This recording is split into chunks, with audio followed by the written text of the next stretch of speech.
आदाब नाज़रीन, मैं हूं आपके साथ अबू हुरैरा और आप देख रहे हैं प्राइम डिबेट। आज फिर एक बड़े मुद्दे के साथ प्राइम डिबेट में हम हाजिर हुए हैं। महाराष्ट्र में बीजेपी और शिवसेना के बीच बात बन गई है।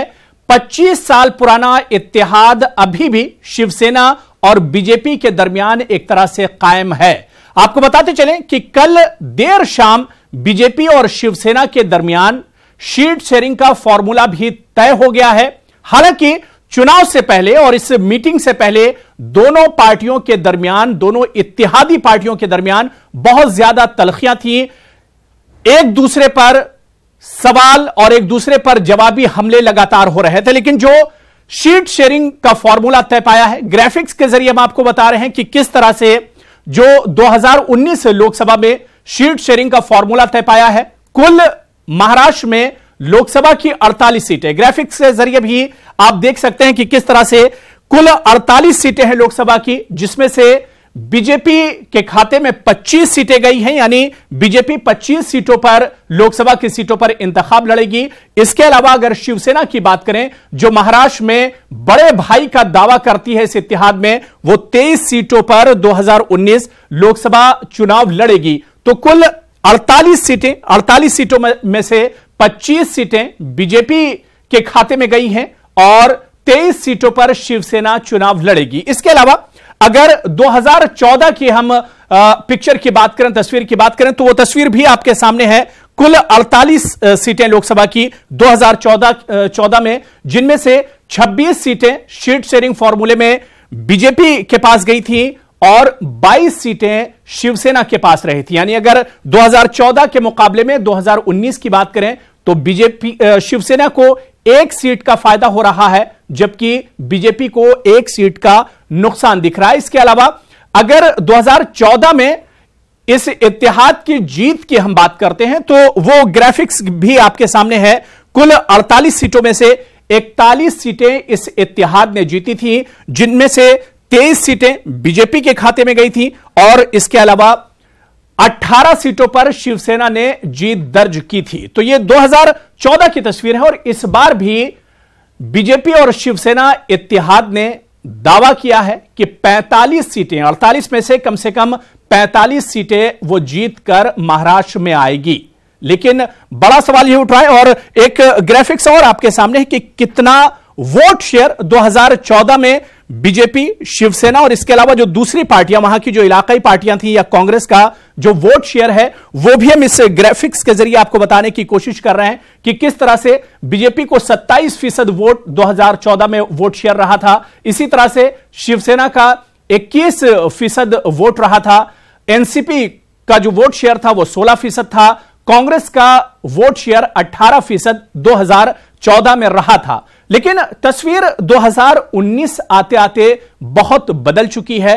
हालांकि शिवसेना और बीजेपी 2014 में भी इत्तेहादी पार्टियां थी और 2019 में भी सीट शेयरिंग का फॉर्मूला तय हो गया। लेकिन कई सवाल उठ रहे हैं इस इत्तेहाद पर और इस सीट शेयरिंग के फॉर्मूले पर कई सवाल उठ रहे हैं। अगर इन सवालों की हम बात करें कि आखिर क्या कुछ फर्क 2014 में आया है, वो भी हम आपको बताने की कोशिश करेंगे। और हम आपको, पहला सवाल हमारा यही है कि इन दोनों पार्टियों के गले तो मिले हैं, क्या दिल भी मिलेंगे? जी हां, कल जिस तरह से प्रेस कॉन्फ्रेंस में बड़े बड़े दावे किए गए, हालांकि तलखियां बहुत ज्यादा थी, लेकिन पहला सवाल यही है कि उद्धव ठाकरे और अमित शाह जी के गले मिले हैं, क्या दिल भी मिलेंगे? यह एक अहम सवाल है, इस पर भी हम चर्चा करेंगे। इसके अलावा आज का प्राइम डिबेट में हमारा दूसरा बड़ा सवाल यही है कि शिवसेना का बीजेपी के साथ जाना क्या वाकई वक्त की मसलहत है या मजबूरी है? यह बड़ा सवाल है, क्योंकि जिस तरह से चुनाव से ठीक पहले शिवसेना बीजेपी पर हमलावर थी, अपनी इत्तेहादी पार्टी पर हमलावर थी, तल्ख हमले कर रही थी और उसके बाद ठीक बीजेपी के साथ जाना, सीट शेयरिंग का फॉर्मूला तय करना, कहीं ना कहीं उसकी मजबूरी झलकती है। इस पर भी हम बात करेंगे। इसके अलावा प्राइम डिबेट में एक और अहम सवाल हम उठाएंगे कि बदले माहौल में कितना दमदार सीट शेयरिंग फॉर्मूला नजर आता है शिवसेना और बीजेपी के दरमियान। इस पर भी हम प्राइम डिबेट में बात करेंगे। लेकिन कल की प्रेस कॉन्फ्रेंस में अमित शाह या उद्धव ठाकरे ने क्या कुछ कहा, उनका रिएक्शन क्या कुछ है, और कांग्रेस, एनसीपी या जो दूसरी महाराष्ट्र की पार्टियां हैं, अपोजिशन पार्टियां हैं, उनका क्या कुछ कहना है, यह रिएक्शन आप सुनिए और इसके बाद जो सवाल न्यूज 18 उर्दू ने उठाए हैं उसी पर हम चर्चा करेंगे। पिछले 25 वर्षों से हम लोग साथ में रहे हैं और हमारा 25 साल का रिश्ता है। किन्हीं कारणों से पिछले विधानसभा के चुनाव में हम लोग साथ नहीं रह पाए। कुछ विषयों के ऊपर हमारे मतभेद हो सकते हैं, लेकिन सैद्धांतिक रूप से ये दोनों पार्टियां हिंदुत्ववादी पार्टियां हैं और राष्ट्रीय विचार वाली पार्टियां हैं। भारतीय जनता पार्टी शिवसेना लोकसभा और विधानसभा दोनों चुनाव साथ में लड़ेगी। लोकसभा में भारतीय जनता पार्टी 25 सीटें लड़ेगी, शिवसेना 23 सीटें लड़ेगी। विधानसभा में हमारे जो कुछ अन्य दोस्त हैं उनसे बातचीत करके उनकी जो सीटें हैं उन सीटों को छोड़कर बची हुई सारी सीटें ये बीजेपी और शिवसेना ये इक्वल शेयर लेकर लड़ेगी। दोबारा ऐसा अनुभव हम एक दूसरे को नहीं आने देंगे और आगे बढ़ेंगे तो साथ में हाथ, सिर्फ हाथ नहीं, साथ मनाने दिल से आगे बढ़ेंगे, दिल से आगे बढ़ेंगे। भारतीय जनता पार्टी और शिवसेना के करोड़ों कार्यकर्ताओं के मन की इच्छा की पूर्ति हो रही। सभी कार्यकर्ता चाहते थे कि सेना और भाजपा एक युति बनाकर लड़े और केंद्र में और महाराष्ट्र में फिर से सेना भाजपा युति एनडीए की सरकार बने। शिवसेना अध्यक्ष हमारी महाराष्ट्र की टीम और अंत में मेरे साथ भी सभी पक्षों का डिटेल चर्चा विचार होकर हम लोगों ने ये युति करने का निर्णय किया है कि भारतीय जनता पार्टी का सबसे पुराना अगर कोई साथी है तो शिवसेना और अकाली दल ने भारतीय जनता पार्टी का हर समय पर, अच्छे बुरे हर समय पर साथ दिया है। और मुझे आनंद है कि जो थोड़ा मनमुटाव बीच में हुआ था, हालांकि हम सरकार में साथ में ही थे, दोनों सरकारों में, परंतु जो थोड़ा मनमुटाव था आज यहीं इसी टेबल पर इसी क्षण सारा मनमुटाव समाप्त कर दोनों पार्टियां एक साथ आगे बढ़ने का निर्णय किया है। तो मनमुटाव खत्म करके सीट शेयरिंग का फॉर्मूला तो महाराष्ट्र में शिवसेना और बीजेपी ने तय कर लिया है, लेकिन कई अहम सवाल हैं जो आज न्यूज 18 उर्दू ने प्राइम डिबेट में उठाए हैं और इसी पर आज हम प्राइम डिबेट में बात करेंगे, चर्चा करेंगे। कुछ खास मेहमान मेरे साथ जुड़े हुए हैं, बहुत जल्दी अपने मेहमानों का आपसे तारुफ करा दें। मेरे साथ सैफ खान जो कि लीडर हैं कांग्रेस के, जुड़ गए हैं। सर्वकमल दत्ता साहब पॉलिटिकल एनालिस्ट हैं, वो भी मेरे साथ जुड़े हुए हैं। संजय तटकरे जो कि स्पोक्स पर्सन हैं एनसीपी के, वो भी मेरे साथ जुड़ गए हैं। कुछ देर में शिवसेना, इसके अलावा बीजेपी और कुछ जर्नलिस्ट भी हमारे साथ इस डिबेट में बातचीत करने के लिए जुड़ेंगे। जो मेहमान मेरे साथ प्राइम डिबेट में जुड़ गए उन सभी का बहुत इस्तकबाल और वेलकम करते हैं। सबसे पहले सर्वकमल दत्ता जी, आपसे ही शुरुआत करना चाहेंगे कि महाराष्ट्र में बीजेपी और शिवसेना का एक साथ आना, सीट शेयरिंग का फॉर्मूला, इसे किस तरह से देखा जाए? क्योंकि पीछे में जिस तरह से शिवसेना हमलावर लगातार रही है बीजेपी पर, उसके बाद यह सीट शेयरिंग का फॉर्मूला हुआ है। सर्वकमल दत्ता जी नमस्कार। मैं समझता हूं कि इस तरह की राजनीति में अगर थोड़ा सा नोक झोंक अगर ना हो तो राजनीति मधुर भी नहीं होता है, इंटरेस्टिंग भी नहीं होता है और मसालेदार भी नहीं होता है जी। तो इस तरह के नोक झोंक होने की आवश्यकता होती है। मैं मानता हूं कि ऐसा नोक झोंक केवल ये एनडीए के घटक दल के बीच में या फिर भाजपा के बीच में ही दिखाई नहीं दिया। यूपीए के भी कई सारे घटक दलों के बीच में नोक झोंक होता रहता है। तीसरे मोर्चे के जितने सारे लोग जो अपने आप को कांग्रेस के बहुत हितैषी मानते हैं और करीब मानते हैं, उनके और कांग्रेस के बीच पे भी मुद्दों को लेकर नोकझोंक होता रहता है। तो इस पे ज्यादा गंभीरतापूर्ण इस पे सर्वकमल दत्ता जी देखिए, नोकझोंक अलग अलग चीज है, वो तो होती रहती है, एक आम सी बात है।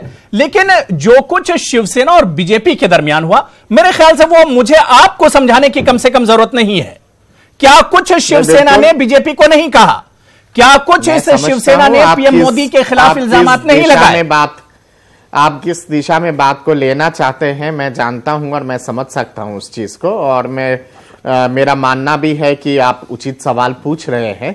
पर जैसे मैंने कहा है कि इस तरह की अगर तीखी वार्ताव की अगर बात की जाए तो ऐसी तीखी वार्ताव तो कांग्रेस और कांग्रेस के घटक दलों के बीच में भी हुआ है, और उसको भी हम लोग नजरअंदाज नहीं कर सकते हैं।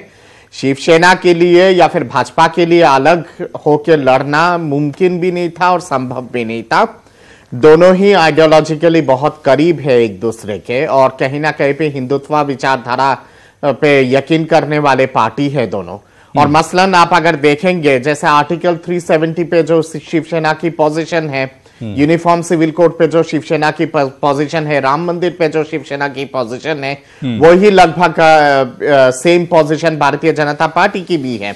शिवसेना अगर अलग भी लड़ती या फिर शिवसेना का जो पोजीशन राम मंदिर पर है, राम मंदिर पर है, वो असल लड़ाई अगर इन दिनों आप देखिए सर्वकमल दत्ता जी, शिवसेना की लड़ाई थी राम मंदिर पर।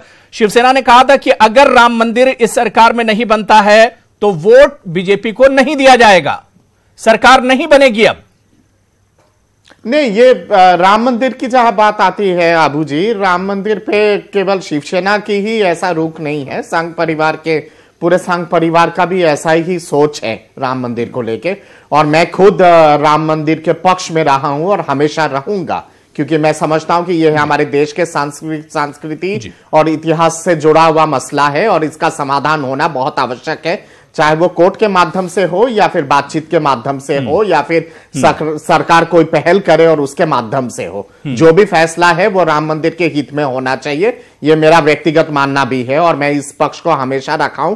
आपके साथ डिबेट में भी मैं हमेशा इस पक्ष को रखा हूं। तो इसलिए मतलब ये तमाम जितने सारे कॉमन इश्यूज है, ये कॉमन इश्यूज को दरकिनार करके भारतीय जनता पार्टी या फिर शिवसेना अलग नहीं लड़ सकती थी, और खास करके शिवसेना नहीं लड़ सकती थी। एक दूसरे की मजबूरी थी, कल करीब आना एक दूसरे की मजबूरी नहीं, ये मजबूरी नहीं है, ये आइडियोलॉजिकल एक साठगांठ है और आइडियोलॉजिकल एक क्लोज रिलेशनशिप है, जिसको मजबूरी का नाम आप दे सकते हैं। ये बिल्कुल सर्वकमल दत्ता जी मेरे साथ आइडियोलॉजिकल रिलेशनशिप है। एक छोटा सा चीज और ऐड कर दूं, शिवसेना मान लीजिए अगर अलग भी जाती और अगर तीसरे मोर्चा के साथ जाके अगर खड़ी हो जाती, क्या शिवसेना क्या आपके इंडियन मुस्लिम लीग के साथ खड़ी हो सकती थी या फिर तृणमूल कांग्रेस के साथ खड़ी हो सकती थी या फिर देखिए सब पर गौर फिक्र किया जा रहा था कि एनसीपी के साथ भी जा सकती है या किसी और के साथ जा सकती है। गौर फिक्र तो किया जा रहा था अभी तक, एनसीपी तो अभी तक गौर फिक्र किया जा रहा था सर्वकमल दत्ता जी, इससे तो इनकार नहीं किया जा सकता। एनसीपी तो हमेशा इस तरफ उस तरफ रहा है। आप याद कीजिएगा महाराष्ट्र का चुनाव का नतीजा निकलने के बाद जब त्रिशांक को सियासत में ये नहीं कह सकते सर्वकमल दत्ता जी, मेरे ख्याल से ये समझाने की आपको जरूरत नहीं है। सियासत में ये नहीं कहा जा सकता है कि कौन किसके साथ नहीं जा सकता है। यूपी में अखिलेश यादव मायावती साथ हो सकते हैं, बिहार में लालू और नीतीश साथ हो सकते हैं, तो ये मत कहिए कि एनसीपी और शिवसेना नहीं हो सकते हैं। जो हिंदुत्व पे यकीन करते हैं ऐसे पार्टीज के लिए ये चीज संभव नहीं है। ठीक है, मैं इसे भी समझूंगा, मैं आपके इस ऑप्शन को समझूंगा। मेरे साथ कुछ और मेहमान जुड़ गए हैं। स्वदेश सिंह हैं जो कि बीजेपी लीडर हैं, इनके अलावा संजय द्विवेदी जी हैं, लीडर हैं शिवसेना के, और सरफराज आरजू साहब सीनियर जर्नलिस्ट हैं, सहाफी हैं, वो भी मेरे साथ जुड़ गए। सभी का बहुत इस्तकबाल करते हैं, वेलकम करते हैं। और इस वक्त की सीधी तस्वीर टीवी स्क्रीन पर सऊदी अरब के शाह सलमान हिंदुस्तान पहुंच चुके हैं। यह सीधी तस्वीर हम टीवी स्क्रीन पर दिखा रहे हैं अपने नाज़रीन को। खुद वजीर आजम नरेंद्र मोदी, पीएम मोदी इस्तकबाल करने के लिए पहुंचे हुए हैं और इस्तकबाल कर रहे हैं। और तस्वीर आप देख सकते हैं, यह तारीखी तस्वीर, शाह सलमान हिंदुस्तान के दौरे पर अपने प्लेन से बाहर आते हुए और खुद वजीर आजम नरेंद्र मोदी उनका इस्तकबाल करने के लिए एयरपोर्ट पर पहुंचे और अब गले मिलकर एक नई तारीख रकम कर रहे हैं। सऊदी अरब के वली अहद शाह सलमान हिंदुस्तान के दौरे पर पहुंचे हैं। खुद वजीर आजम नरेंद्र मोदी ने गले लगाकर उनका हिंदुस्तान में इस्तकबाल किया है, इस दौरे पर वेलकम किया है। ये तारीखी तस्वीर आप हमारी टीवी स्क्रीन पर देख सकते हैं, जहां पर सऊदी अरब के शाह सलमान हिंदुस्तान के दौरे पर पहुंचे हैं। पाकिस्तान का दौरा मुकम्मल करके सऊदी वापस गए थे और उसके बाद अब हिंदुस्तान के दौरे पर आए हैं। और कहा जा रहा है कि जिस तरह से पुलवामा हमला, बड़ा दहशतगर्दाना हमला हुआ था, इस हमले को लेकर भी हिंदुस्तान चर्चा कर सकता है शाह सलमान से, क्योंकि सऊदी अरब और पाकिस्तान के रिश्ते बहुत पुराने हैं और कहीं ना कहीं सऊदी अरब के जरिए पाकिस्तान को एक मैसेज भेजने की कोशिश की जाएगी। तो शाह सलमान हिंदुस्तान के दौरे पर पहुंच चुके हैं।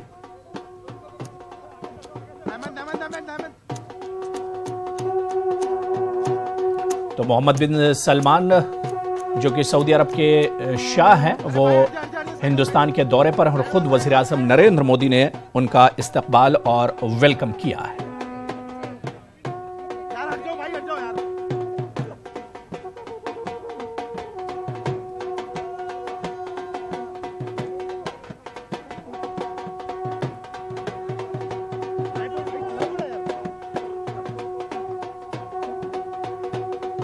तो सऊदी अरब के प्रिंस मोहम्मद बिन सलमान हिंदुस्तान के अपने 2 रोजा दौरे पर पहुंचे हैं और एयरपोर्ट पर खुद वज़ीर आज़म नरेंद्र मोदी ने उनका इस्तकबाल किया है। और अब आइए फिर आज के अपने बड़े इशू और मुद्दे पर लौटकर प्राइम डिबेट में हम आते हैं। मेरे साथ कुछ खास मेहमान बैठे हुए, हम चर्चा कर रहे थे सर्वकमल दत्ता जी से, इनके अलावा कुछ और मेहमान भी मेरे साथ जुड़ गए हैं। मैं संजय द्विवेदी जी आपके पास आना चाहूंगा कि बीजेपी और शिवसेना का seat sharing formula, Sanjay ji कहा जा रहा है कि यह मजबूरी की सीट शेयरिंग है।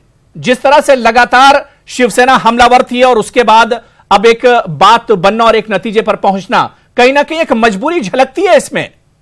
संजय जी।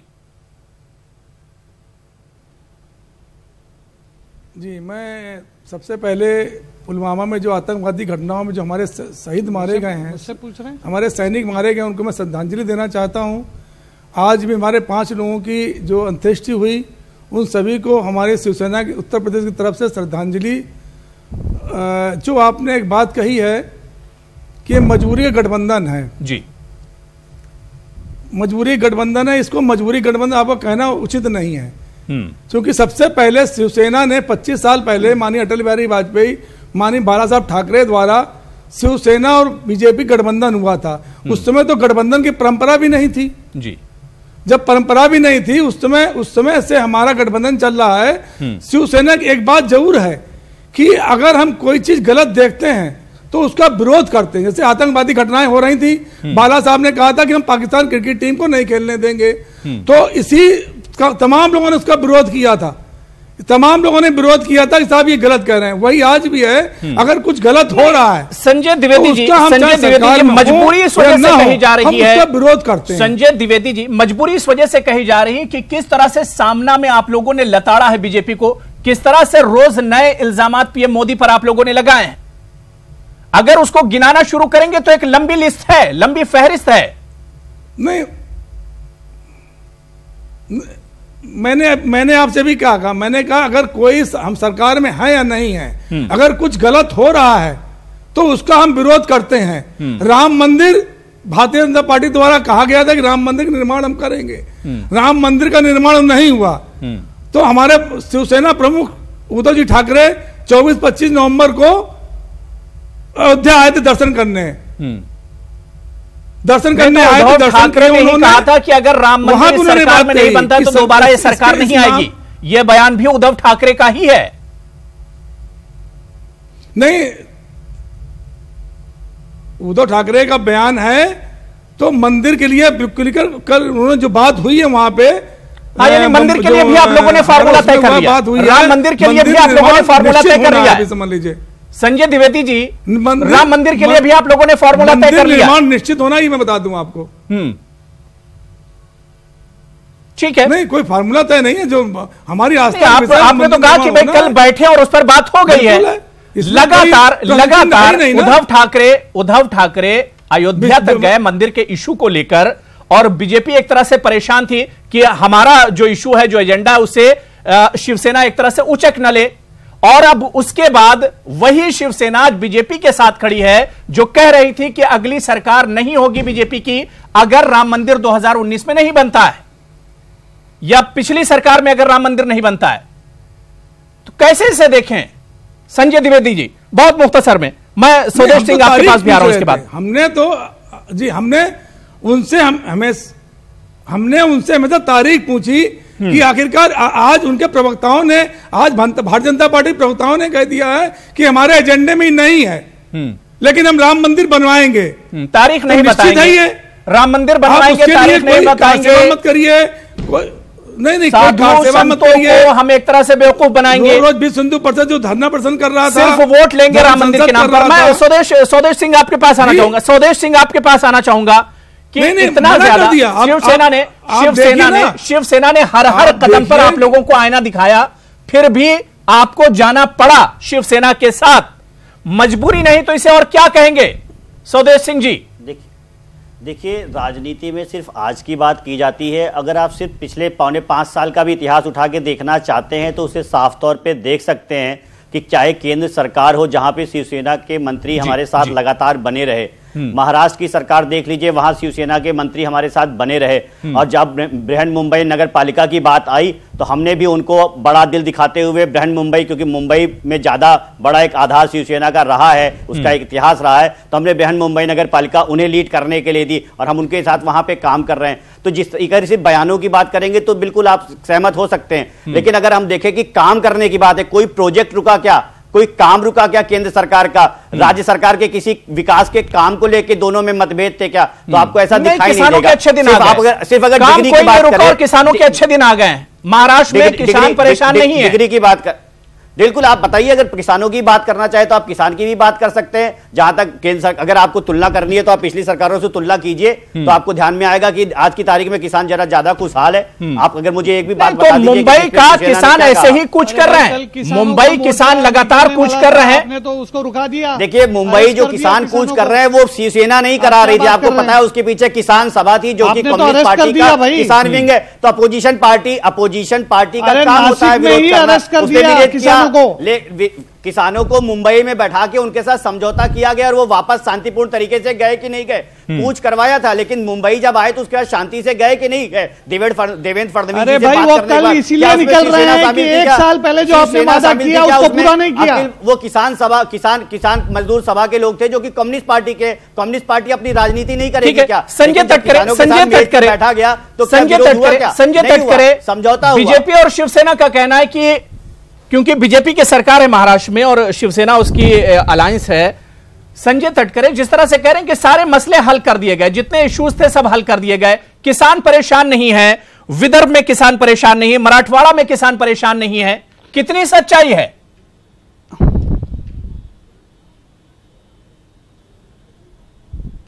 देखिए, ऐसा है, ये जो अलायंस है बीजेपी शिवसेना का, ये बिल्कुल एक मजबूरी में किया गया अलायंस है। बीजेपी को जब लगने लगा कि उनकी जमीन खिसक रही है महाराष्ट्र में, तो ये शिवसेना के पास गए हैं। शिवसेना का भी यही हाल है। शिवसेना जो कह रही है कि हम राम मंदिर के मुद्दे पे और उस पे हम लोग अलायंस कर रहे हैं, वो बिल्कुल झूठ बोल रहे हैं। आज आप देखेंगे तो किसानों की क्या स्थिति है महाराष्ट्र में। आज सूखा पड़ा है, मराठवाड़ा में पानी नहीं दिया जा रहा है, टैंकर नहीं दिए जा रहे। मुख्यमंत्री के पास वहां के जो लोकल विधायक है वो अर्जी कर रहे हैं, फिर भी उन पे ध्यान नहीं दिया जा रहा। किसानों को फसलों का दाम नहीं दिया गया। जो किसानों का मोर्चा निकला था 1 साल पहले, उनको जो वायदे दिए थे वो वायदे पूरे नहीं हुए, इसलिए कल से किसान वापस मोर्चा निकाल रहा है। उस मोर्चे को नासिक में ही रुकाया गया है, उनको अरेस्ट किया गया है, तो ताकि मुंबई तक की ये मोर्चा नहीं आए, मीडिया तक ये बात नहीं जाए, इसकी वजह से उनको वहीं पे अरेस्ट किया गया है। और मुख्यमंत्री कह रहे हैं कि हम उनको नासिक में ही बात करेंगे उनसे। ये तो इनका काम है। आप अगर शिवसेना की बात करें तो शिवसेना उद्धव ठाकरे साल भर पहले क्या बोले कि 25 साल में हम सड़ गए, कितने सारे हम युति में सड़ गए, हम बीजेपी के साथ सड़ गए, बीजेपी हमारी सुनती नहीं है। शरद पवार जी, शिवसेना आप जो बोल रहे हैं कि उद्योग का रुका, प्रोजेक्ट का रुके, तो नाना प्रकल्प का क्या हुआ? शिवसेना बोल रही है, शिवसेना बोल रही है कि नारा हम होने नहीं देंगे। बिल्कुल। और सैफ खान साहब, कांग्रेस ने तो इस अलायंस पर बड़ा कमेंट किया है। कांग्रेस ने कहा कि यह महामिलावट है। जिस तरह से मैं सबसे पहले आपका बहुत बहुत शुक्रगुजार हूं कि आज आपने जो है मौका दिया, और मैं चाहूंगा कि हमारे कोई भी पैनलिस्ट में चुपचाप सुन रहा था, इंटरफेरेंस नहीं चाहूंगा जैसे मैंने इंटरफेयर नहीं किया है। पहली चीज, आज शिवसेना ये कहती है, कुंभकर्ण की नींद कहती है सबसे पहले, कुंभकर्ण को बाद में फिर गले मिलने वाले कौन होते हैं, यानी भाई भाई जो है गले मिल गए, तो आप खुद समझ सकते हैं कि कौन किसके गले मिल रहा है। फिर जुमलेबाजी की बात की, शिवसेना ये कहती थी कि जुमलेबाजी आप कर रहे हैं, इसे कबूल, इसे मानिए आप जो है राम मंदिर के लिए, आज तब भी जो है गले मिल लिया गया। फिर ये कहते हैं शिवसेना कि थप्पड़ मारेंगे, योगी जी का जब जाने का हुआ था महाराष्ट्र में तो ये कहा था कि थप्पड़ मारेंगे उनको, उसके बाद थप्पड़ खाने के बावजूद भी भारतीय जनता पार्टी आज तैयार है गठबंधन करने के लिए, साथ में गठबंधन कर भी लिया है। अब बात होती है, हमारे जो भारतीय जनता पार्टी के प्रतिनिधि यहां पे हैं वो ये कह रहे थे कि किसान कितने खुशहाल हैं। साहब मैं पूछना चाहता हूं एग्रीकल्चर ग्रोथ क्या है, मैं बताता हूं क्योंकि आपसे बोली नहीं जाएगी। इस वक्त 2.1% है, हमारे टाइम पे 5.6% थी। आज आपने फिर ये बात की कि जो है किसान कितने जो है सुसाइड्स कर रहे हैं। मैं आपको आंकड़ा अभी का बताना चाहता हूं, जब 1999 से 2014 में कांग्रेस, एनसीपी और कांग्रेस की सरकार थी तो 8000 जो है सुसाइड केसेस हुए थे किसानों के। दुर्भाग्यपूर्ण है कि हमारे राज्य में भी ये हुए थे, मगर आज वो बढ़ के 10,000 हो चुका है। ये भी सरकारी आंकड़ा जो है मैं आपको बता रहा हूं।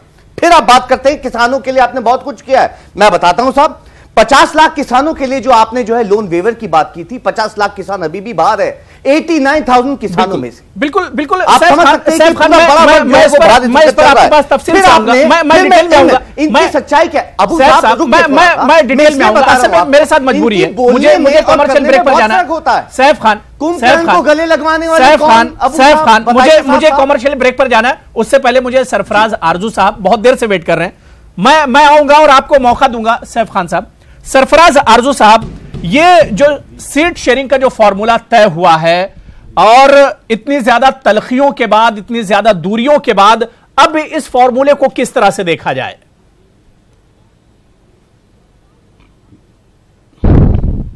मैं इस फॉर्मूले, ये जो मजबूरी है ना बीजेपी की, इस मजबूरी के पसे पर्दा दो अवामिल हैं।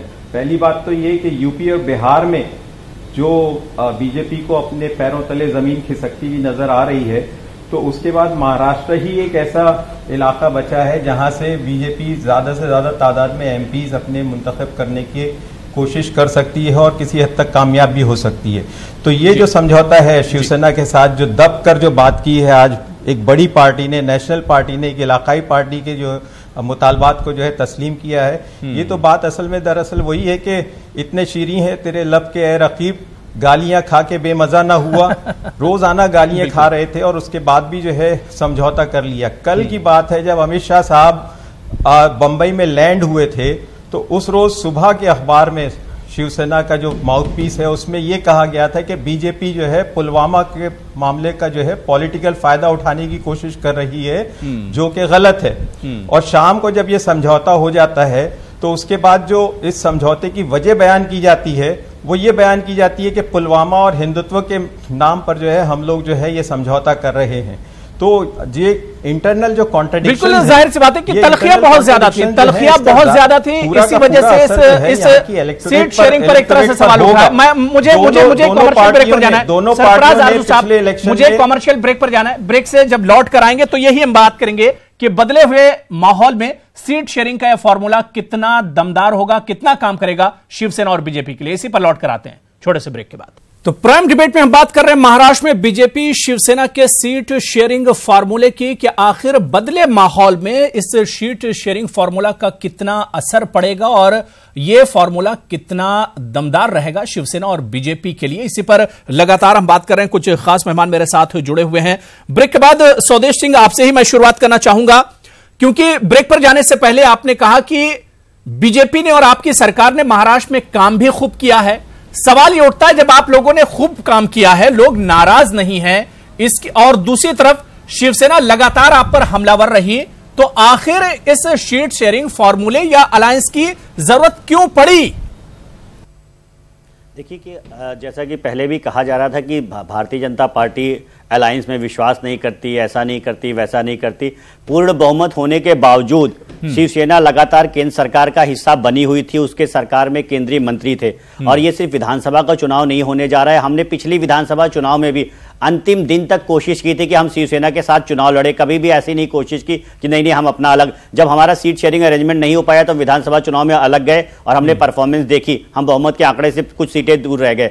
अभी लोकसभा का चुनाव सामने है और जैसा कि कल प्रेस कॉन्फ्रेंस में कहा गया कि जहां तक हिंदुत्व के मुद्दे की बात है, देश की सुरक्षा की बात है, हमारा साफ तौर पर मानना है कि देश प्रधानमंत्री नरेंद्र मोदी जी के हाथ में ज्यादा सुरक्षित है, सबसे अधिक सुरक्षित है। तो उनकी सरकार फिर से बननी चाहिए और ये शिवसेना प्रमुख को भी लगता है। सवाल यही उठ रहा है कि आप दुनिया की, आपका दावा है, बीजेपी का दावा है कि दुनिया की सबसे बड़ी पार्टी है, उसके बाद भी, और आपने महाराष्ट्र में काम भी खूब किया है, फिर भी रीजनल पार्टी की मदद, बैसाखी की जरूरत आखिर क्यों पड़ती है?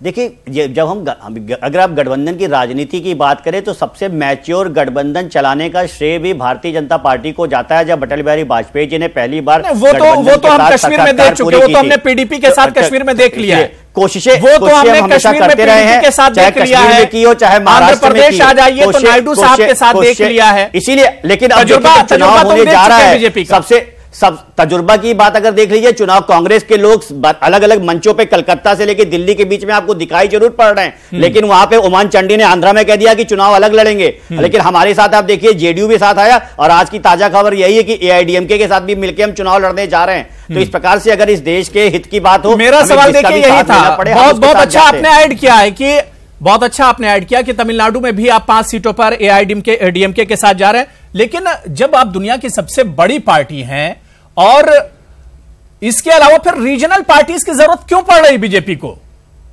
देखिए, इसी को स्ट्रेटेजिक अलायंस और पॉलिटिक्स कहा जाता है। Politics is always pregnant with possibilities. राजनीति संभावनाओं का खेल है। हमें वहां पे 272 का आंकड़ा क्रॉस करना है और एक अच्छे गठबंधन के साथ क्रॉस करना है। उसके लिए हमें जो भी इस देश में विकास चाहती है, सबको साथ लेके चलना चाहती है, उस तरह की सभी पार्टियों का भारतीय जनता पार्टी स्वागत करती है और उनसे बातचीत करने को राजी है, चुनाव से पहले भी, चुनाव से बाद। हालांकि हमें चुनाव के बाद जरूरत पड़ेगी नहीं। आप जो असल बात है वो स्वदेश जी कह नहीं रहे, स्वदेश जी आप असल बात कह नहीं रहे कि रीजनल पार्टी के बगैर आप लोगों का वजूद नहीं है। नेशनल पार्टी अब रीजनल पार्टी के बगैर नहीं रह सकती है, ये मजबूरी है। नेशनल पार्टी चाहे बीजेपी हो या कांग्रेस हो, मैं सिर्फ बीजेपी को उसके लिए जिम्मेदार नहीं मानता हूं। दोनों चाहे बीजेपी हो या कांग्रेस वजूद नहीं है ऐसा आप भी मानते हैं कि थोड़ी बड़ी बात हो जाएगी। भारतीय जनता पार्टी के आज भी 282 सांसद हैं लोकसभा में सर, 340 सबसे बड़ी राज्यसभा में सबसे बड़ी पार्टी है, 16 राज्यों में हम सरकार चला रहे हैं। तो ऐसा नहीं कह सकते कि वजूद नहीं है। लेकिन हम तटकरे जी आपके पास मैं आ रहा हूं, उससे पहले संजय द्विवेदी जी, जो शिवसेना जो ये कहती थी कि चुम्मा भी ले लो तब भी गठबंधन अब मुमकिन नहीं है, उसके यूटर्न को क्या मजबूरी ना समझा जाए?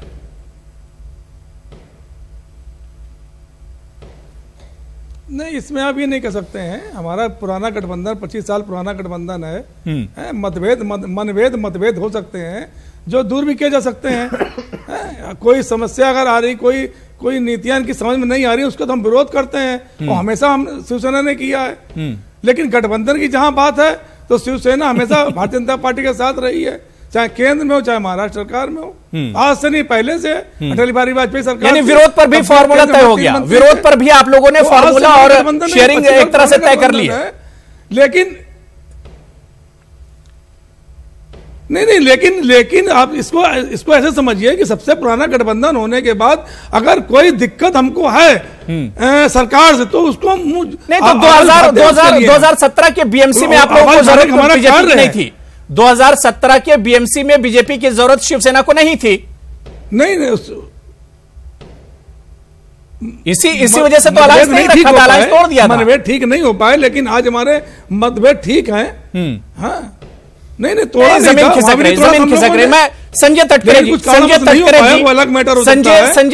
जी, क्या वाकई में शिवसेना और बीजेपी का डर है जो इन दोनों को पास लेकर आया है 2019 से पहले?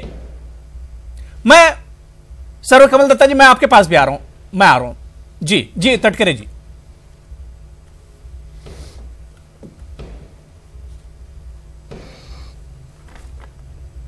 कि हम इतने राज्यों में सरकारों में हैं, हम इतने लोगों के साथ अलायंस कर रहे हैं, तो मुद्दे की बात यही है जी मोदी जी कहते हैं कि अगर विपक्ष एक हो जाता है तो वो महामिलावट है। अभी एआईडीएमके के साथ तमिलनाडु में 5 पार्टियां साथ में आके भाजपा ने अलायंस किया है, तो वो महामिलावट नहीं है।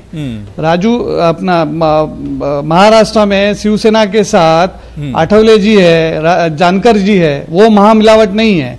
तो आप तय करिए पहले कि आप महामिलावट आप भी उसी रास्ते पे चले जा रहे हैं जो मोदी जी खुद जो सबसे बड़ी पार्टी होने का दावा करते हैं, वो खुद अकेले नहीं लड़ सकते।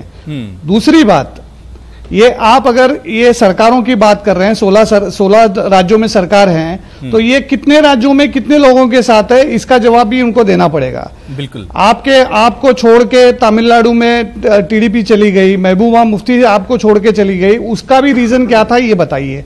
अब शिवसेना की मजबूरी ये है कि शिवसेना को अकेले अगर लड़ती है तो 2-4 सीटें भी नहीं मिल सकती महाराष्ट्र में, तो शिवसेना की भी वही मजबूरी है और भाजपा की वही मजबूरी है, दोनों को साथ में आना पड़ेगा।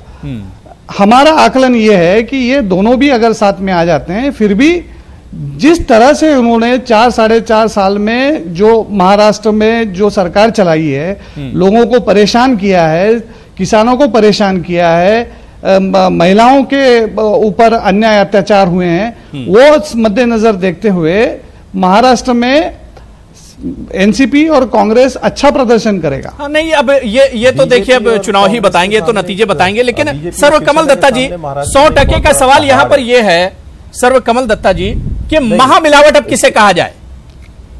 बीजेपी महागठबंधन को महामिलावट कहती है, अब यहां पर महामिलावट कहा किसे जाए? देखिए अबू हुरैरा जी, जहां शिवसेना और भाजपा की जहां अलायंस की जहां बात आती है, ये 25 साल 30 साल पुराना अलायंस है। मैं इसको तो महामिलावट कतई नहीं कहूंगा। हाँ, बीच में चीजों को लेकर नोकझोंक जरूर हुई है। और तमिलनाडु में जो हुआ, तमिलनाडु में जो हुआ उससे आ रहा हूं आपके सवालों का बौछार कर दीजिएगा, एक एक करके जवाब दूंगा। पर नहीं, टाइम कम है, असल में सवाल ज्यादा है सर्वकमल दत्ता जी। मुझे सिर्फ 1 मिनट दीजिएगा, सारे सवालों का स्पष्टीकरण देने की कोशिश करूंगा। एआईडीएमके की जहां बात आती है, एआईडीएमके कहीं ना कहीं पे हार्डकोर हिंदुत्व वाली पार्टी ही है और राम मंदिर और तमाम चीजों पे उसका जो रुख है बहुत बहुत क्लियर है। आपको याद होगा पहला मुख्यमंत्री जयललिता जी। अरे आप गलत बोल रहे हैं। एआईडीएमके की आइडियोलॉजी क्या है आपको मालूम ही नहीं है। जहां ये बात आ रही है कि महामिलावट में, अरे एआईडीएमके की आइडियोलॉजी आपको पता नहीं है क्या है? जो 60 साल तक कांग्रेस को कोसता रहा है और गाली देता रहा है, आज तो कांग्रेस के गोद में जाके बैठ गई है वाम फ्रंट। क्या वो महामिलावट नहीं है? महबूबा मुफ्ती का आपने जिक्र किया है। अरे भाई, मैं एआईडीएमके की आइडियोलॉजी हिंदुत्व की नहीं है ये बता रहा हूं। कर्नाटका में भी है, वो क्या अपॉर्चुनिस्टिक अलायंस नहीं है? किसानों की बात आपने की है, लाल झंडा लेके और लाल, अरे आप बीजेपी के प्रवक्ता हैं, चारों तरफ घेराबंदी करना हर कोई समझ सकता है कि लेकिन सर्वकमल दत्ता जी, अब आपको महामिलावट नजर नहीं आ रही है। सर्वकमल दत्ता जी, अब स्टेट रियासत जाकर राज्य जाकर बीजेपी गठबंधन कर रही है, आपको महामिलावट नजर नहीं आ रही है। बीजेपी अपने सहयोगियों को ढूंढ रही है, आपको महामिलावट नजर नहीं आ रही है। हाँ, ये सर्वकमल दत्ता जी, राम मंदिर को सर्वकमल दत्ता जी और भाजपा के बीच में अगर लड़ाई अगर है, सर्वकमल दत्ता जी, सर्वकमल दत्ता जी, सर्वकमल दत्ता जी, आइडियोलॉजी क्या है? आप इन्हें विशेषज्ञ बना के यहाँ पे लाते हैं, लड़ाई कैसे विशेषज्ञ लाते हैं आप? सर्वकमल दत्ता जी, उस चीज को लेकर लड़ाई है। और सर्वकमल दत्ता जी, सर्वकमल दत्ता जी, मेरा सीधा सवाल यह था कि क्या यह महामिलावट नहीं है? शिवसेना के साथ जाना, एआईएडीएमके के साथ जाना, उधर जेडीयू के साथ चले जाना, एलजेपी के साथ चले जाना, 46 पार्टियों के साथ, क्या यह महामिलावट नहीं है? 40 से ज्यादा सीटें लेकर आप लड़ रहे हैं। कॉमन मिनिमम प्रोग्राम की एजेंडा तो है ना चीजों को लेके। आज जो ममता बनर्जी कह रही है कि वाम फ्रंट के साथ जाएगी, वो क्या महामिलावट नहीं है?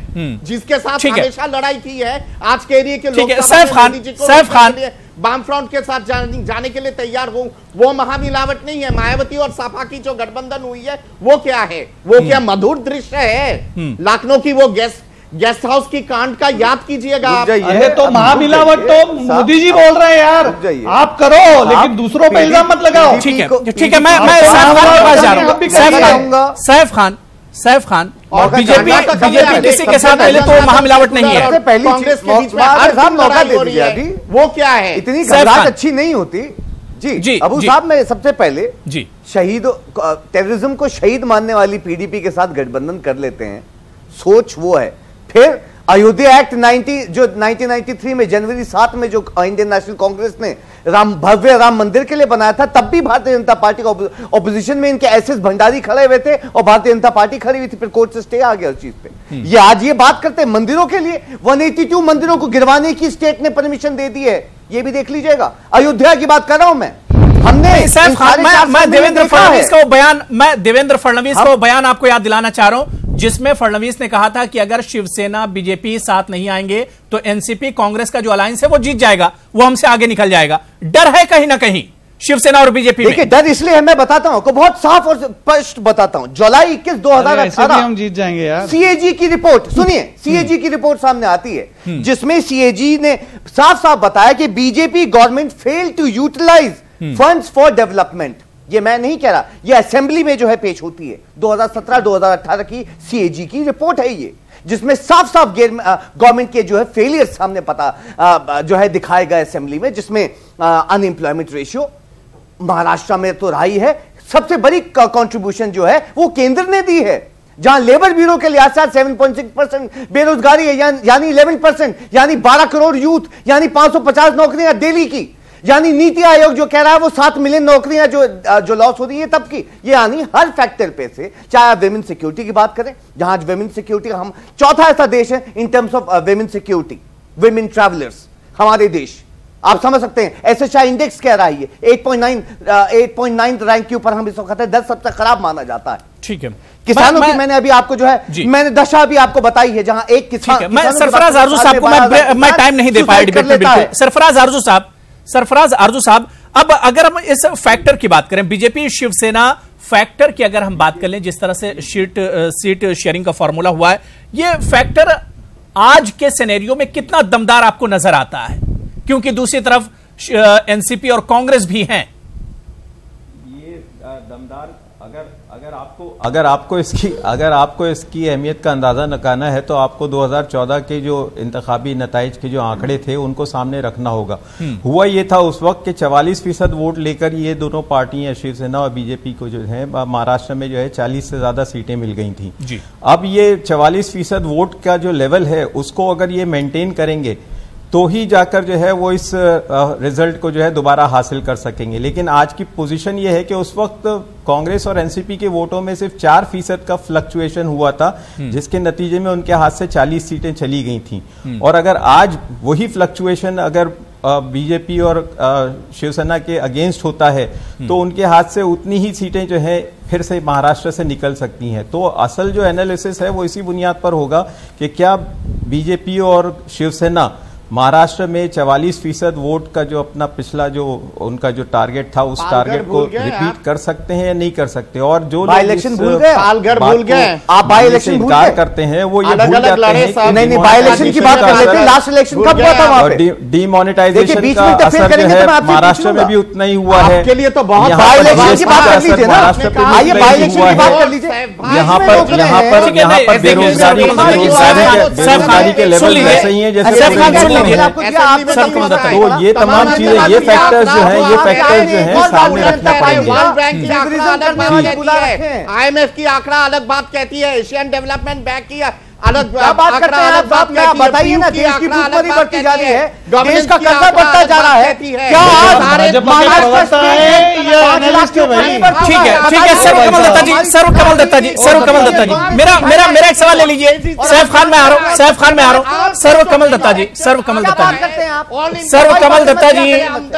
वो मैन्युफैक्चर्ड आंकड़ा, सर्वकमल दत्ता जी, मेरा एक सवाल ले लीजिए। मेरा एक सवाल बहुत अच्छे से डिबेट चल रही है, आखिर में ऐसे बदमजा मत कीजिए, बहुत अच्छी डिबेट चली। सर्वकमल दत्ता जी, पूरी ईमानदारी से बताइए कि जिस तरह से पिछले 5 सालों में शिवसेना और बीजेपी में तलखी रही, एक दरार रही, एक दूरी रही, क्या उसका असर इस चुनाव पर नहीं पड़ेगा?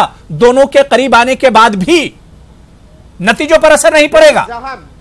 देखिए, जहां बात आती है कि उसका असर नहीं पड़ेगा, मैं समझता हूं कि दूसरा पक्ष अगर बिल्कुल दूध का धुला हुआ होता तो बेशक असर पड़ता, पर दूसरे पक्ष में भी तो उसी तरह के घमासान हैं, उसी तरह का कहीं ना कहीं पे टकरार की स्थिति है। इस तरह की बयानबाजी नहीं हुई, इस तरह की बयानबाजी नहीं हुई सर कमल दत्ता जी। वाम फ्रंट और कांग्रेस जो बयानबाजी शिवसेना ने बीजेपी पर की है या बीजेपी ने शिवसेना पर की है, इस तरह की बयानबाजी एनसीपी और कांग्रेस में नहीं हुई। हम तो एक साथ काम कर रहे हैं, आप झूठ मत बोलिए। नेशनल राजनीति में इसको कोई, अरे यार हम तो साथ में काम कर रहे हैं, कांग्रेस भी उतना ही बोलिए भाई साहब, भाजपा करती है या फिर बाकी दूसरे जितने सारे क्षेत्रीय पार्टी है वो सब के सब यही चीज करती है। और चुनाव में लड़ना मेन मकसद होता है, जीतना भी उतना ही इंपॉर्टेंट होता है। जीतने के लिए यह तमाम तामझाम दंड। सरफराज आरजू साहब, क्या चुनाव के नतीजों में जो पिछली तलखी रही है शिवसेना बीजेपी में, वो असर उसका असर पड़ेगा क्या? जो सवाल मैंने सर्वकमल दत्ता जी से किया है, क्या उसका असर नतीजों पर पड़ेगा? परसों की बात है कि बीजेपी के यहां पर जो हाँ बिल्कुल पड़ेगा, क्योंकि मैं बताने जा रहा हूं आपको कि यहां बंबई में नॉर्थ ईस्ट की सीट पे किरीट सोमैया साहब इलेक्शन जीतते चले आए हैं और वो सिटिंग बीजेपी के एमपी हैं। शिवसेना ने इस बात का ऐलान कर दिया है कि ये अगर यहां से इलेक्शन लड़ेंगे तो हम उनके लिए काम नहीं करेंगे। वजह उसकी ये है कि किरीट सोमैया जो थे वो उद्धव ठाकरे पर जो है बहुत ज्यादा तनकीदें करने और बहुत ज्यादा उनकी जो है लानत मलामत करने में पेश रहते थे। अब पार्टी के अंदर समझौता हो जाने के बाद भी, दोनों पार्टियों में समझौता हो जाने के बाद भी अगर इस किस्म के फासले बने रहें और इस किस्म की तलखियां बनी रहें, तो आप क्या समझते हैं कि ये गठबंधन जो है ये स्मूथली? बिल्कुल, और जाहिर सी बात है कि आवाम भी इस चीज को समझते हैं, आवाम और वोटर भी इस चीज को बहुत अच्छे से समझते हैं। देखना बहुत इंपॉर्टेंट होगा, बहुत अहम होगा कि नतीजों पर इसका असर कितना पड़ेगा। बहुत बहुत शुक्रिया सैफ खान साहब, स्वदेश सिंह जी, सर्वकमल दत्ता जी, संजय द्विवेदी जी, संजय तटकरे जी, सरफराज आरजू, सभी का बहुत बहुत शुक्रिया मेरे साथ प्राइम डिबेट में जुड़ने के लिए। आदाब।